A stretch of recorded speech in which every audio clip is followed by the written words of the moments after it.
Habang busy si Madam mga kasari, may shoutout muna tayo sa ating mga friends sa YT. Shoutout kay Lea Baldonado. Shoutout Probinsyanang Tindera. Shoutout kay May Nanay Ruby Channel. Shoutout Bonifacio Lenny. Shoutout kasari.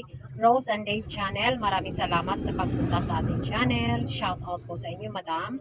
Justel TV. Shoutout Nempa Realista. Shoutout out din po kay Lionel 97 Vlogs, kay Mary Ann STV. Maraming salamat sa pag-support sa ating channel.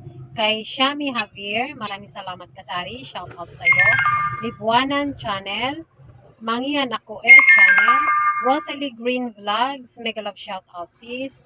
Pamilya Chapman, mega love shout out kasari. Gravy 143, mega love shout out. Pinoy Negosyo, mega love shout out. Shoutout din kay Lisa Caps Vlog, shoutout sis. Angel Balmores, mega love shoutout kasari. Gab Store 2019, mega love shoutout. Salamat sa pag-support sa ating channel. Mega love shoutout po sa inyo mga kasari. Lalo na po kay Veronica Chill, Veron Chill 24, mega love shoutout sa iyo kasari. And kay Linel 97 Vlogs, maraming salamat po kasari sa pag-support sa ating channel. Ayan po, busy lang po si Madam. Marami pong ginagawa, no? Kasi yung iba po ay busy sa pagpapaganda ng kanilang dahan. Kaso lang po, walang free renovation. Ito po ay sarili nating gastos, no? So, unti-unti lang po mga kasari para sa paghanda natin sa darating na pasukan. At marami pa po tayong dapat bilhin mga kasari, yung mga paninda natin para sa darating na pasukan, yung mga notebooks, mga school items, mga kasari, ay hindi pa tayo nakapamili. So ngayon, ang inuuna natin mga kasari ay ang pag-aayos muna. Gawin muna natin mas attractive ang ating paninda, ang ating mga lalagyan.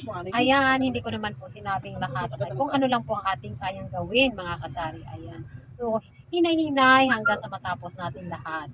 Ayan, maraming salamat po sa inyo muli. Ito po muli si Jennifer's Channel. Thank you so much po sa pagsubaybay sa ating tindahan. Ayan. Bob's Tindahan Story, shout out. Raketera Vlogs, Kasari, maraming salamat. Shout out sa'yo. Christine Channel, shout out. Jessie Adventure, shout out. Sally 8, shout out. Shout out sa'yo, Kasari. Offense Agri Home, shout out po. And Live Manan Channel, shout out. Maraming salamat, Ma Maricel Favillar, shout out po. Nina Love, shout out. Mangyan Ako shout out ulit. Helen Store Vlog, shout out Kasari. And of course, kay Ate GBTV again, mega love shout out Kasari. Kay Kojak Meron Vlogs, mega love shout out. Robert 31 Vlogs, mega love shout out. Brains 8, mega love shout out sis. Bonifacio Lenny, mega love shout out Kasari. Kay Crystalline Malungayon, mega love shout out po Kasari. And of course, kay Maricel Fabilar, mega love shout out ulit. Ayan po, sa mga hindi ko po na shout out po muli next time. Maraming salamat po sa support niyo sa aking channel. Ito po, kailangan po maging maganda ang ating tindahan kasi po marami na tayong kakompetensya. Ayan, kasi po maganda po ating tindahan, mas marami nagagandahan na mamili sa ating tindahan. Ayan, depende po kasi sa lugar ng ating tinatayong tindahan mga kasali. Meron kasi napapalibutan tayo ng mga taong ewan, meron dito sa amin ay okay naman ang mga tao, hindi mga ewan ang mga tao dito mga kasali. Kumbaga, walang pakialaman dito, kagaya nga po ng nasabi ni Ma'am Rose and Dave Channel. Sa kanila daw po ay subdivision, so walang pakialaman ng mga tao, kahit anong gagawin nila sa tindahan nila, ay walang paki ang mga tao, bibili pa rin sila. So depende po yan sa lugar mga kasali, no? So dito po sa amin, okay sa alright lang ang mga tao dito. Wala pong pakialam mga kasali. Kaya eto, gagawin natin maganda ang ating tindahan para marami ang ating magiging benta kasi nga napakarami na nating kompetensya sa ating area. So mega love shout out na lang po sa inyong lahat. Hello mga kasari, ito ang ganap natin for the day. Bali, nagtanggal tayo ng ating linoleum and pinalitan natin ng bago. Tapos, inayos natin yung side na yan. Ito yung side na yan, yung aking mga sunrocks. And yan ay nilinis natin kasi super alikabok. Inayos natin ang banda dyan. And ito ay temporary muna siya dito. Inalis natin kasi dito yan siya sa harapan. Ayan, dito sa harapan. So, ang gagawin namin mga kasari is mag-aayos tayo ngayon sa ating tindahan, no? Magre-renovate tayo. Self-renovation mga kasari. Powered by Jennifer S. Channel. Etong renovation na to ay atin lang. Kung ano lang yung kaya natin gawin sa pagre-renovate, no? Kasi lahat naman ng tindahan, gustong-gusto naging maayos para kasi kung maayos ang tindahan mo, maraming magkakagustong bumili dito kapag maganda ang forma o plastada ng iyong sari-sari store.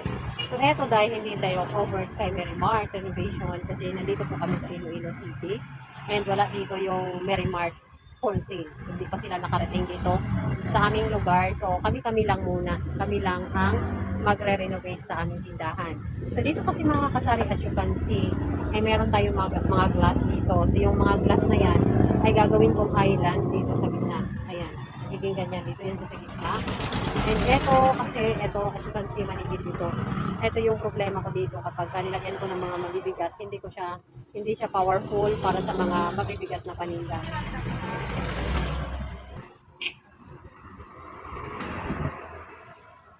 So, dito kasi mga kasari is, hindi ito powerful ang aking pinaglalagyan. So, natatakot kami maglagay ng mga mabibigat dito na area sa aking istante kasi sobrang nipis lang ito mga kasari. As you can see, ayan. Gusto ko siyang lagyan ng maraming stocks, no? Like yung ating mga dilatas. Pero hindi siya po pwedeng lagyan ng dilatas na mabigat ng sobra kasi baka bibigay kasi hook lang ito. Ayan sa ilalim. Hook lang yung nakalagay. So, yan lahat yan ay hindi ko pwedeng lagyan ng may mabibigat. So, kaya ganyan ang itsura ng aking tindahan pagdating dito sa estante. So, kaya nagre-research ako kung anong magandang ilagay ko dito. So, naisip namin na bibili na lang ng panibagong lalagyan. So, marami ako mga gondola dyan naman nakikita. Ayan, mega love shout out sa mga tindahan na napakaganda na ngayon. Ayan, like Yvonne Bautista and Rose Jam 11, napakaganda na ng kanilang tindahan.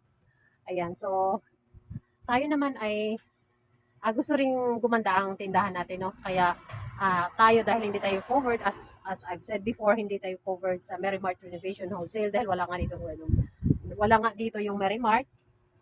So tayo na lang ay bumili ng pansarili. Ayan. So itong pansarili, ito mga kasari, ayan. Bumili tayo ng dalawang set. Yung set na yun, ito pa yung isa, hindi pa natin na-open. Ito boltless na ito mga kasari.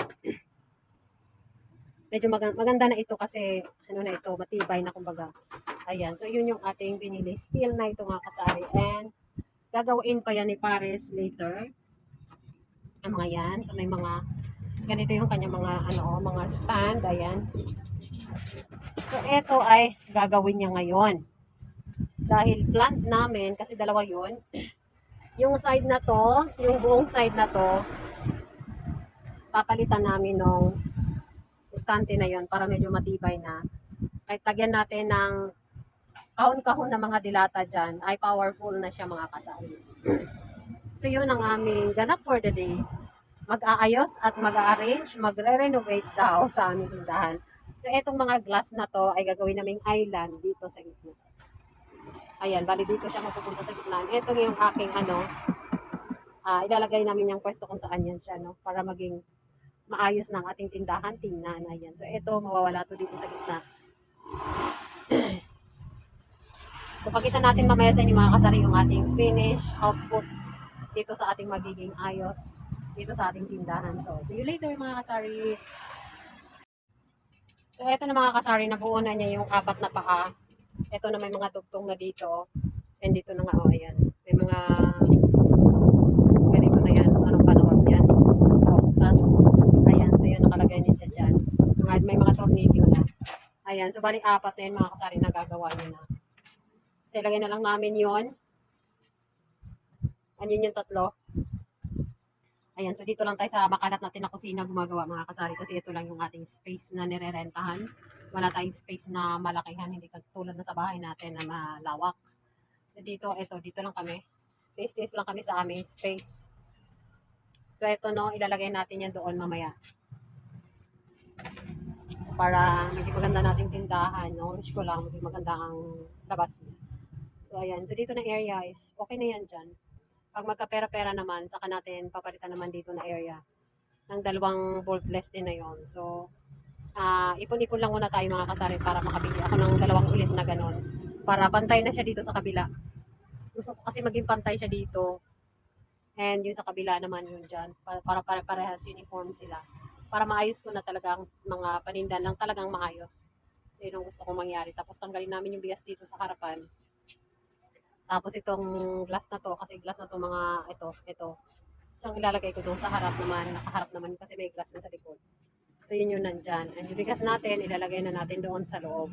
So ito naman, marami pa talagang gagawin mga kasali. Ito naman ay gagawa tayo ng panibagong lalagyan ng bigas. Kasi hindi to maganda ang lalagyan ng bigas kung walang pinturang kulay white and masyadong malalim. So palitan namin yan pero as planned mga kasali, no? Unti-unti lang natin gawin para mabuo natin, matapos natin ng buo. Hindi naman tayo natin magagawa yan kapag hindi natin inumpisahan. So kaya inumpisahan na namin dito para mailagay dito na area ang ating bagong lalagyan. Ayan, para matibay na siya mga kasari.